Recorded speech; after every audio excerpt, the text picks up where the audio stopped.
السلام علیکم ورحمۃ اللہ وبرکاتہ۔ آج ہم ایک ایسے گناہ کے بارے میں بات کریں گے جو ہماری روز مرہ کی گفتگو میں عام ہو چکا ہے، لیکن اس کا انجام اتنا خطرناک ہے کہ انسان کے نیک اعمال تک برباد ہو سکتے ہیں۔ یہ گناہ ہے غیبت، چغلی، پیٹھ پیچھے کسی کی برائی کرنا۔ کیا آپ جانتے ہیں قرآن نے اس گناہ کو مردہ بھائی کا گوشت کھانے کے برابر قرار دیا ہے؟ چلیے قرآن، حدیث اور کچھ ایمان جھنجھوڑ دینے والے واقعات سے اس سنگین گناہ کی حقیقت کو سمجھتے ہیں۔ قرآن کی آیت کا مفہوم ہے، اور تم میں سے کوئی کسی کی غیبت نہ کرے۔ کیا تم میں سے کوئی پسند کرتا ہے کہ وہ اپنے مردہ بھائی کا گوشت کھائے؟ تم تو اسے ناپسند کرتے ہو۔ غور کیجئے اللہ تعالیٰ نے کتنی سخت مثال دی۔ غیبت، مردہ بھائی کا گوشت کھانا، یہ صرف ایک گناہ نہیں بلکہ یہ معاشرتی زہر ہے۔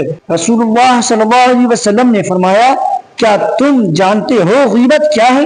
صحابہ نے عرض کیا، اللہ اور اس کا رسول بہتر جانتے ہیں۔ آپ صلی اللہ علیہ وسلم نے فرمایا، اپنی بھائی کا اس طرح ذکر کرنا جو اگر وہ سنے تو اسے برا لگے۔ اگر وہ بات اس میں ہے تو یہ غیبت ہے، اور اگر نہیں ہے تو یہ بہتان ہے۔ لوگ غیبت کیوں کرتے ہیں؟ حسد اور جلن کی وجہ سے، یا دل کی کمزوری اور روحانی بیماری کی وجہ سے؟ دوسروں کو نیچا دکھانے کے لیے، اپنی کمزوریوں کو چھپانے کے لیے۔ یاد رکھیے، غیبت سننا بھی گناہ ہے اور چپ رہنا بھی رضامندی کے زمرے میں آتا ہے۔ ایک شخص نے حضرت عمر فاروق کے سامنے کسی کی برائی کی۔ حضرت عمر نے سختی سے فرمایا، اگر تم سچ کہہ رہے ہو تو یہ غیبت، اور اگر جھوٹ کہہ رہے ہو تو یہ بہتان۔ وہ شخص شرمندہ ہوا اور فوراً توبہ کی۔ اللہ رب العزت ہم سب کو توبہ کرنے کی توفیق عطا فرمائے۔ رسول اللہ صلی اللہ علیہ وسلم نے فرمایا، قیامت کے دن ایک شخص کے پاس بہت ساری نیکیاں ہوں گی،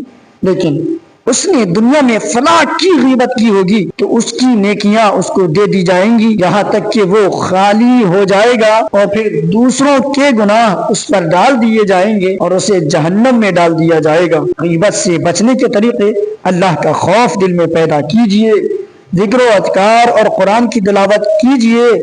جب مجلس میں کوئی غیبت کرے تو فوراً روکیے۔ اگر غیبت کی ہو تو فوراً توبہ کریں اور استغفار پڑھیں۔